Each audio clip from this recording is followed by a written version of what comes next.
pues ahora le doy la bienvenida al doctor Francisco Estrada Porrúo, aquí a Claudia Comparte Contigo. Él es investigador en el Instituto de Ciencias de la Atmósfera y Cambio Climático de la UNAM, además coordinador general del Programa de Investigación en Cambio Climático, ha sido docente y, bueno, economista por la Iberoamericana, maestro en Administración de Riesgos por el ITAM y director en Economía por la Universidad Libre de Ámsterdam. ¿Cómo estás, doctor? Bienvenido. Hola, Claudia, aquí un gusto estar contigo y con tu audiencia. El detonador que me trajo hacia ti ahorita fue esto de la hora del planeta. Y es este esfuerzo que se ha hecho de apagar la luz, ¿no? Este esfuerzo colectivo, este movimiento que entiendo ya lo manejan casi 190 países. Algunos participamos, otros no. Pero bueno, en realidad esto tiene que ser más allá de una fecha, ¿no? Este movimiento tiene que ser como para reflexionar. Yo lo usaría como para concientizar a los niños a nivel mundial y de hacerlos que ellos apaguen la luz. En fin, ¿qué opinión te tiene esto? Yo sé que tú eres mucho más allá de esto, pero... Sí, mira, yo creo que estos tipos de esfuerzos son muy valiosos, sobre todo, como tú dices, para crear conciencia, ¿no? No es que con un día que apaguemos la luz por unas horas cambiemos el rumbo del clima del planeta, ¿no? Pero sí logramos poner el tema, digamos, en la mente de muchísima gente, como dices, los jóvenes. Uh-huh. Y esto yo creo que es fundamental. O sea, uno de los problemas básicos que tenemos en el cambio climático es pues que la gente esté informada para que entonces le pueda exigir a los tomadores de decisión pues que hagan las cosas como se deberían de hacer, como la ciencia nos lleva diciendo más de 30 años, mucho más que 30 años, lo que tenemos que hacer y pues no ocurre, ¿no? Uh-huh.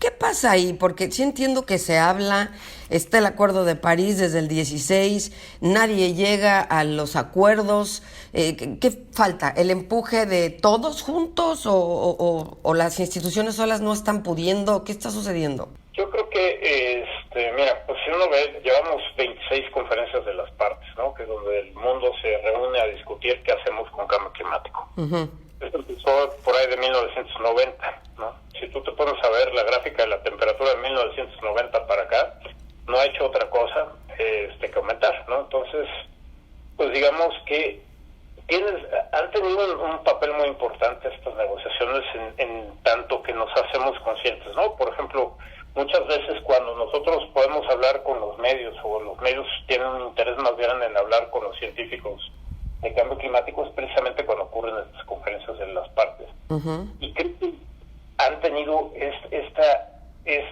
pues digamos, esta muy importante influencia en ir marcando cuáles serían los objetivos que se deben de seguir, ¿no? Por ejemplo, tú ahorita mencionabas el Acuerdo de París, ¿no? Uh-huh. Donde dicen, bueno, ¿saben qué? No podemos pasar de 2 grados porque sería muy peligroso y deberíamos de tratar de mantenernos por abajo de 1.5. Todo esto es, digamos, a cierto punto un caso de éxito porque se ha escuchado a la ciencia y ha llegado a la toma de decisiones. Ahora bien, ahí es donde tu pregunta es donde entra, ¿no? Uh-huh.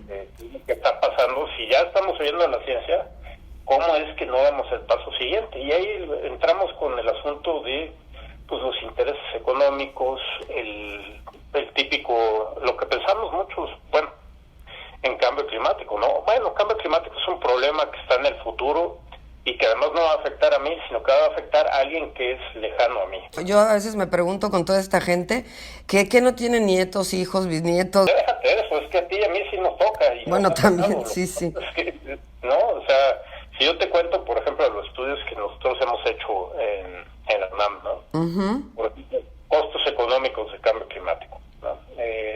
Por decirte algo que vas a sentir muy cercano. Si uno vive, por ejemplo, en Ciudad de México, en Guadalajara o Monterrey, uh-huh.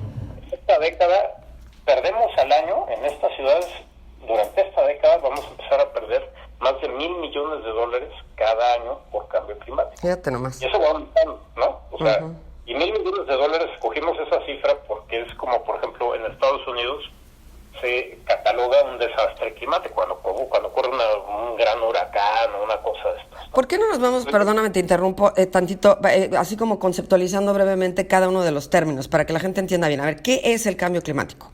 Mira, el cambio climático es un cambio en todo el sistema clima, ¿no? Uh-huh. Que puede ser por causas naturales y puede ser por causas humanas. O sea, digamos, en las eras geológicas y durante miles de años el clima ha cambiado por cuestiones naturales, ¿no? Que cambia, por ejemplo, el eje de rotación de la Tierra o tenemos cambios en insolación solar que viene, ¿no? que llega a la Tierra.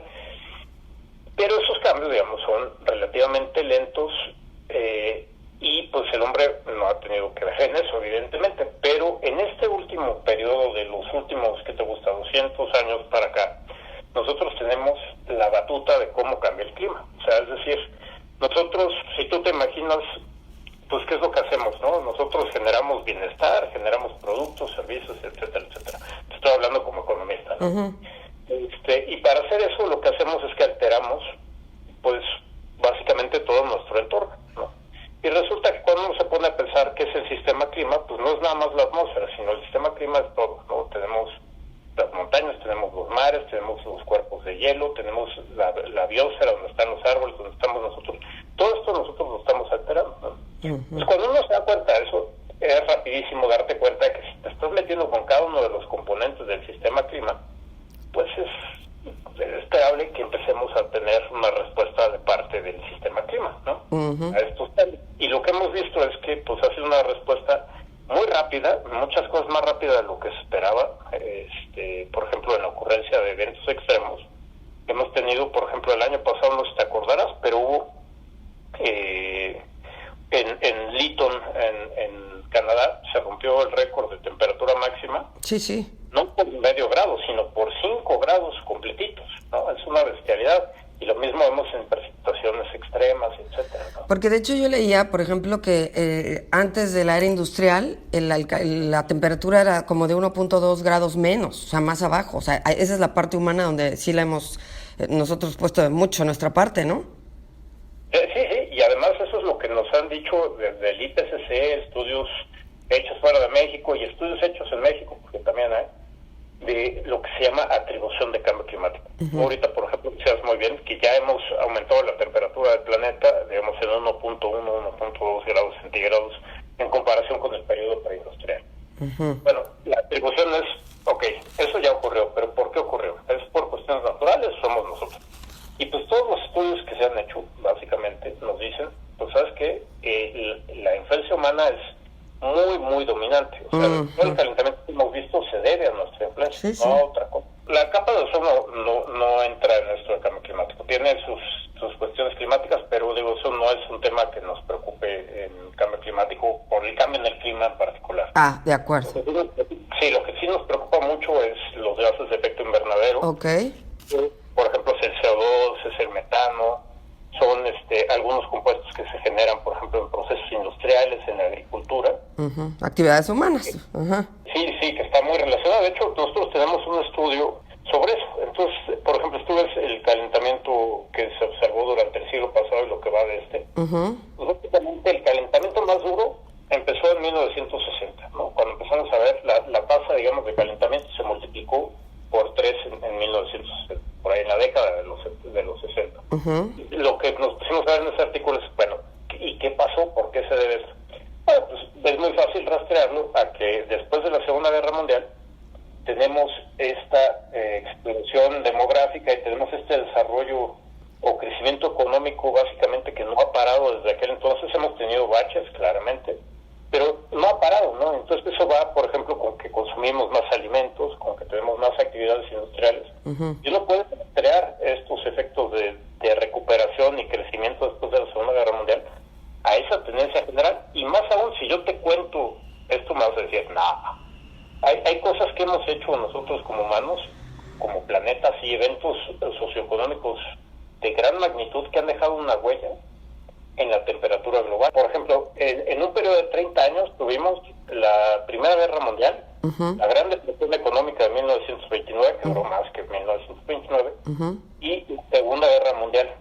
Esos 3 eventos lograron hacer que la temperatura, en vez de que siguiera subiendo, se detuviera un poco e incluso bajara un poquito. Este es un periodo de enfriamiento que tuvimos como en 1940 por ahí. ¿Y a qué lo atribuyes? Pues se atribuye que pues la economía pues cayó muy duro entre las guerras mundiales y la crisis económica. Pues la economía básicamente de Estados Unidos y Europa se fue para abajo. Uh-huh. Como la economía está tan hermanada con las emisiones de gases de efecto invernadero, los gases de efecto invernadero fueron para abajo también. Ya.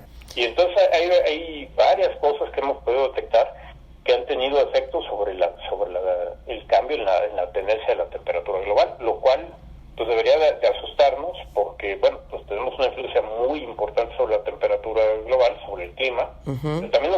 un poco de esperanza, porque entonces lo que hagamos, sí podemos ver algunos resultados, digamos, en el corto, mediano plazo, no tenemos que esperarnos 50 años a ver si eso funcionó o no. A ver, ¿y cómo describir otra vez lo que es el efecto invernadero como tal? ¿Es lo que permite regular la temperatura de la Tierra? ¿Cómo lo entenderíamos? Mira, así de una manera muy fácil. Ajá. Prácticamente la energía que tenemos en el planeta Tierra viene del Sol, ¿no? Entonces, cuando un planeta, sea la Tierra o cualquier otro, está en equilibrio, quiere decir, su balance de energía está en equilibrio, quiere decir que la cantidad de energía que entra del Sol es la misma que sale, ¿no? Y eso lo lleva a una cierta temperatura de equilibrio. Por ejemplo, si en la Tierra no hubiera gases de efecto invernadero, la temperatura de la Tierra sería alrededor de menos 15 grados centígrados. Okay. Ahorita es alrededor de 15. Imagínate, pues no habría vida, ¿no? Sí. Entonces, bueno, los gases de efecto invernadero son los que permiten que tengamos la vida como la conocemos aquí en el planeta, pero lo que hemos hecho nosotros es que hemos puesto más gases de efecto invernadero. Entonces, ¿qué es lo que pasa? Viene la energía del Sol. Estos gases que están en la atmósfera, estos gases de efecto invernadero, son ópticamente transparentes. ¿Qué quiero decir con esto? Que la luz, que la energía que viene del Sol, que viene en forma de luz, pasa sin problema por la atmósfera. Parte de ella es reflejada, por ejemplo, por algunas nubes, por ejemplo, el hielo, que es blanco y refleja mucho, cuestiones de esas, y otros, por ejemplo, el océano, los continentes absorben esta energía y luego la vuelven a transmitir, pero ya no la transmiten como luz, sino la transmiten como calor. Entonces, esta energía tiende a tratar de salir del planeta, digamos. Pero cuando llega la capa de gases de efecto invernadero, esos gases de efecto invernadero ahora sí la ven, ya no es transparente para ellos, ahora sí la ven, y lo que pasa es que la absorben y la vuelven a emitir en todas direcciones. Entonces, una parte se va al espacio exterior y otra parte se regresa al planeta. ¿Qué es lo que hace eso? Que con esto estamos alterando el balance de energía de la Tierra. Y la Tierra, para recuperar el balance de energía, lo único que puede hacer, lo que tiene que hacer es aumentar su temperatura. Entonces aumenta su temperatura. Y eso es básicamente porque es el efecto invernadero y por qué aumenta la temperatura del planeta cuando nosotros ponemos más gases de efecto invernadero. A ver, ¿y entonces cuántos grados estamos hablando? O sea, ahorita estamos, la idea es que no se aumente ni de 1 ni menos 2, ya no digamos 3 o 4 grados Celsius, ¿no? La Tierra. Y yo leía por ahí que en una media el planeta está como a 15 grados, planetariamente hablando me refiero, pero a ver, aquí, ¿de qué se trata? ¿De que no subamos 1 o 2 grados más? ¿Estamos como al límite? Exacto, mira, 1 o 2 grados más con respecto a la temperatura preindustrial. Ajá, sí. Hazte cuenta, lo que nos dicen muchos de los científicos es 2 grados es muy peligroso para el sistema, ¿no? Para el sistema en general, me refiero a los sistemas naturales y a los sistemas humanos. Eso nos va mal a todo el planeta, ¿no? Ahorita ya llevamos 1.1 grados por encima del promedio preindustrial, es decir, por ejemplo, nos quedan 0.9 o 0.8 grados para llegar a esa temperatura que dices aguas. Híjole. Y los científicos también nos han dicho, ¿sabes qué? Ese 2 grados a lo mejor es todavía demasiado, o sea, no deberíamos de permitir llegar a 2 grados, nos deberíamos de quedar alrededor de 1.5 grados. Ahora saca las cuentas, si estamos en 1.1, 1.2, nos quedan 0.3 grados para llegar al 1.5. Es nada, o sea, ya casi estamos ahí. Es nada, de hecho te puedo decir que vamos a rebasar, con toda seguridad vamos a rebasar ese umbral en la década que viene. No hay otra manera, no va a ocurrir de otra forma que no hay manera que no lo rebasemos. Qué fuerte, ¿eh? La verdad, mira, yo quiero más aquí mencionar algunas cosas que encontré que suenan escandalosas, pero la verdad sí las quiero compartir porque a ver si hacía una que otra, aunque le caiga el 20 a 1, 2, 3 o 10 que nos estén escuchando, vale la pena. A ver, el nivel del mar claramente está subiendo, los ríos y los glaciares se van a empezar a deshacer, habrá deslizamientos en la tierra y en las montañas. Encontré aquí que para el 2100 el nivel del mar podría aumentar 1 metro, desplazando al 10% de la población mundial, y países como Maldivas quedarían sumergidos en el agua. El calor será creciente y por ello habrá más gente que muera. 1/3 de la vida estará extinta y el ecosistema colapsará. El proceso de crecimiento de plantas se vuelve más lento con todo esto. En fin, suena, de verdad, tiene unas consecuencias gravísimas. Sí, completamente de acuerdo. Y lo que puede parecer extraño es que no estemos haciendo más de lo que estamos haciendo. Pero sí, y yo te puedo dar datos, por ejemplo, para México, que también uno dice, oigan, ya checaron ya checaron estos resultados, ¿no? Maneras de decisión, porque esto está canijo. Mira, para México, por ejemplo, los costos económicos de cambio climático durante este siglo, o sea, si tú agarras y todo lo de pérdida de biodiversidad, pérdida de productividad agrícola, productividad laboral, costos por enfermedades, por mayor incidencia de enfermedades, costos por la energía, ¿no? Etcétera, etcétera. Todos estos costos, si tú ves durante este siglo lo que se acumula, y haces un truco que se llama traer a valor presente, que es un poco técnico, pero básicamente es un método que tienen los economistas, que tenemos los economistas, para poder comparar el valor del dinero hoy con el dinero del futuro. Entonces, puedes hacer que un flujo de dinero, por ejemplo, en estos próximos 100 años, sea comparable con hoy. Si tú haces eso, los costos de cambio climático para México serían equivalentes a que hoy perdiéramos entre medio Producto Interno Bruto total de México y 5 veces el Producto Interno Bruto de México. 5 veces.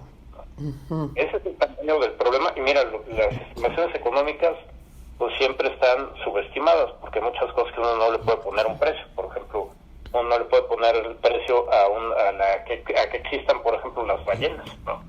Que existan, ¿no? Entonces siempre hay un... O los osos polares, ¿verdad? Porque también nos vamos a quedar sin los dos polos deshielándose. Nos vamos a quedar aquí en México sin un montón de especies. O sea, un estudio que hicimos nosotros, por ejemplo, sobre la riqueza de anfibios, especies de anfibios en México, pues resulta que nos va muy mal comparado con con el resto del planeta. Y los anfibios, mira, tienen una característica muy importante. Es como, ves que antes, cuando alguien bajaba una mina, agarraba un canario, una jaulita con un canario, para ver pues cuándo salir corriendo, porque pues, si se muere el canario es que te queda poquito, ¿no? Y los anfibios son un poco así, ¿no? Son especies que nos permiten ver como la salud general del ecosistema y cómo le puede ir a los otras especies. Y resulta pues que nos va como en feria, o sea, ¿no?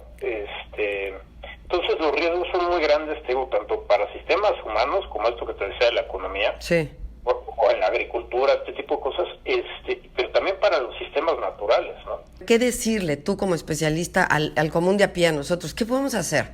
Hay un montón de cosas que podemos hacer. La primera es que yo creo que hay que darse cuenta que cada persona, digamos, tenemos distintas dimensiones, ¿no? Cada uno tiene, por ejemplo, facetas o como le quieras llamar, ¿no? Uno es, por ejemplo, un miembro de una familia y tiene un cierto rol en una familia, y ahí puede tener el rol de, por ejemplo, comunicar este tipo de información, crear conciencia, todo esto. Uno también es un consumidor al mismo tiempo. Entonces, uno por su dinero puede votar a qué empresas lo están haciendo bien, cuáles les doy mi dinero que sé que están siendo responsables con el medio ambiente, y a cuáles les doy un castigo por eso, ¿no? Por no hacerlo. Uno también es un ciudadano y tiene derecho a votar. Entonces también uno tiene una acción que hacer en ese sentido. Entonces, primero, entender que nos desenvolvemos en distintos ambientes y en cada uno de ellos nosotros podemos influenciar. Ahora bien, hay muchísimas cosas. Por ejemplo, típicamente te dicen, no sé, para reducir tus emisiones no vayas a poner el refrigerador al lado de la estufa porque vas a consumir un chorro de energía. Sí, claramente, ¿no? Si el refrigerador es para enfriar y lo pones al lado de algo... Sí, claro. ¿No? Y muchas cosas de esas, ¿no? ¿Cómo ha sido el negacionismo del cambio climático? Primero decían que el cambio climático no existía, que el clima no estaba cambiando. Bueno, Trump, ¿no? Claramente también con sus declaraciones que todo el mundo detestó. Exactamente, y ya antes, ¿no? Sí, claro. Las compañías petroleras y todo. Sí. No me quedaba de otra. Pues es evidente que la temperatura está subiendo. Bueno, pero no es por el humano, ¿no? Resulta que hicieron montones de estudios, esto que te comentaba de atribución, y pues no, ¿sabes qué? Si es el humano, bueno, pues ya no podemos decir que no es el humano. Y ahora, una de las maneras que están tratando de quitarse la responsabilidad es decir, bueno, si existe, si es antropogénico, pero es tu culpa. Tú como individuo tienes la culpa, ¿no? Es tu responsabilidad, todo, ¿no? Y eso es como, digamos, la nueva expresión de este negacionismo, porque realmente, pues sí, nosotros tenemos que cumplir con nuestra tarea. Hay que hacer las cosas que ya sabemos que tenemos que hacer, usar menos el coche, hacernos más eficientes en el consumo de agua, hacernos más eficientes en todos los aspectos. Pero el cambio climático necesita acciones concertadas y coordinadas a nivel país y a nivel región y a nivel planeta, ¿no? Y además exigirnos, ¿no? Entre nosotros, pero que realmente se cumplan sanciones o cosas importantes. Claro, y que pongamos, por ejemplo, a los gobiernos a hacer lo que se tiene que hacer, que pongamos a las compañías transnacionales, que luego tienen más poder que los gobiernos, a hacer lo que tienen que hacer y a dejar de hacer lo que ya sabemos que nos está dañando, ¿no? Entonces, una de las cosas yo creo que muy importante, y lo hemos visto con el movimiento de los jóvenes, es esta capacidad de torcerle el brazo de los políticos y a las compañías a que empiecen a cambiar. No hemos logrado ninguno de nosotros realmente hacerlo, ¿no? Completamente, porque pues las emisiones siguen subiendo y la temperatura sigue subiendo. Pero esto, lo que hemos ganado en presencia y en que esté el tema de la conciencia de la gente, se lo debemos a estos esfuerzos. También priorizar realmente, volvemos a los intereses económicos, precisamente en el Puerto Vallarta, y aquí estamos viendo un desarrollo, de verdad, bueno, son dos básicamente los más importantes, y es un ecocidio de una manera que de verdad escandaliza. Y tú dices, bueno, ¿cómo es posible lugares donde eran manglares, fueron tal cual a hacer todo lo que tienen que hacer para hacer una construcción, por 2 hoteles y desarrollos, y no les importa deshacerse de un manglar, no les importa matar especies, y les dan permisos, y todo esto es un tema económico, y eso es una vergüenza, de verdad, que debería ser mundial. Sí, y ahí es donde tenemos que tener nosotros como sociedad una voz muy importante para decir, ¿sabes qué? Tú haces eso, y bueno, pues ahí nos vemos en las elecciones, y tú ya estás tachado, ¿no? Como partido, como lo que sea. Pero esto es particulares, que eso es lo peor. O sea, ¿ahí qué haces, caray? Digo, particulares apoyados por muchas instancias, claramente, ¿no? Sí. Para eso tenemos gobierno, ¿no? Para regular ese tipo de cosas. Sí. Cuando tú haces una ciudad, cambias, por ejemplo, el paisaje natural por un paisaje urbano, ¿no? Cambias las plantitas, los arbolitos, por concreto, pavimento, edificios. Sí. Uh-huh. Entonces ahí lo que está haciendo es que cambias, digamos, el balance de energía, como esto que te decía a nivel global, lo cambias a nivel local. Entonces tienes un cambio climático local, esto se llama la isla de calor. Uh-huh. Entonces, por ejemplo, la Ciudad de México tiene como 3 grados más caliente por la isla de calor. Fíjate nomás. Si esos 3 grados tú le sumas unos 4 grados o 5, que a lo mejor podemos tener a finales del siglo por cambio climático global, es decir, si sumas cambio climático local por la isla de calor, más el cambio climático global, pues, no sé cómo se podría manejar una ciudad como México, como Guadalajara, cualquiera de estas, con 8 grados por arriba. No, o sea, como cocinados vamos a andar. Y eso sí andamos, ¿verdad? Sí.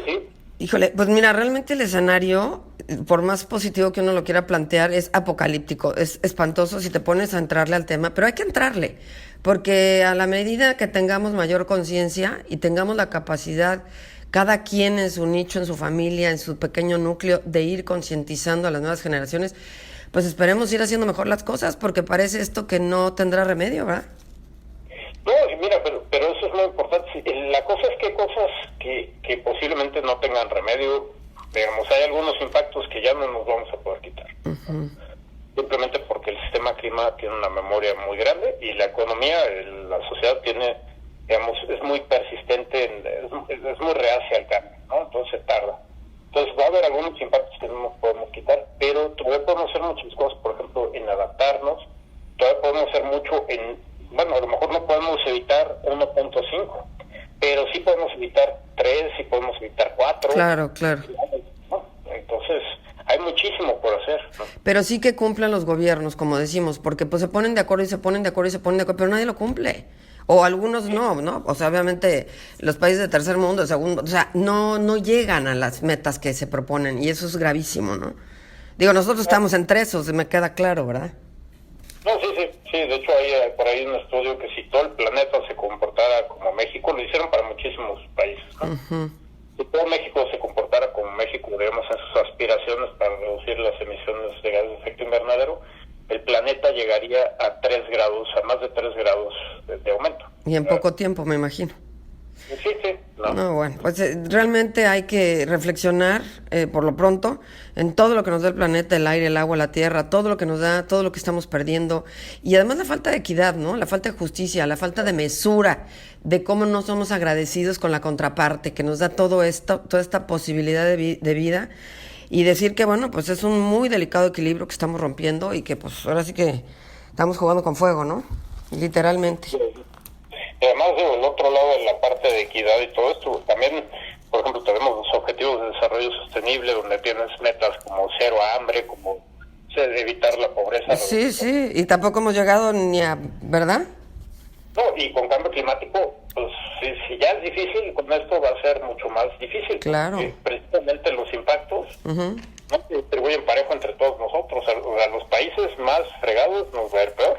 Y a los más fregados dentro de los países fregados nos va a ir mucho peor. Y que los centros alimentarios de muchos países tampoco van a ser suficientes en un momento dado, ¿verdad? Pues mira, otra vez te cuento así de volada para México. Ahorita, por ejemplo, México es capaz, 23 estados son capaces de producir al menos 1 tonelada por hectárea de maíz de temporal. Está muy asociado al autoconsumo y a que la gente sobreviva básicamente, ¿no? Que pueda vivir del campo. Para finales de siglo pasaremos de 23 estados que pueden producir esa cantidad a únicamente 11. ¿No? Imagínate nada más. No. El problema económico y social que eso implica. Sí. Es de preocupar, ¿eh? Yo te invito, por favor, doctor Francisco Estrada Porrúa, si me permites seguir hablando contigo más seguido, porque hay muchos temas y sí me gustaría, lo explicaste muy bien y nos queda más claro. Nos quedamos preocupados, pero qué bueno. Ahora sí que prefiero dejar esta inquietud y no como si nada, ¿no? Claro que sí. No, y pues cuenta con nosotros para cualquier otro episodio. Te agradezco muchísimo. Muchas gracias, sí, Claudia, que estés muy bien.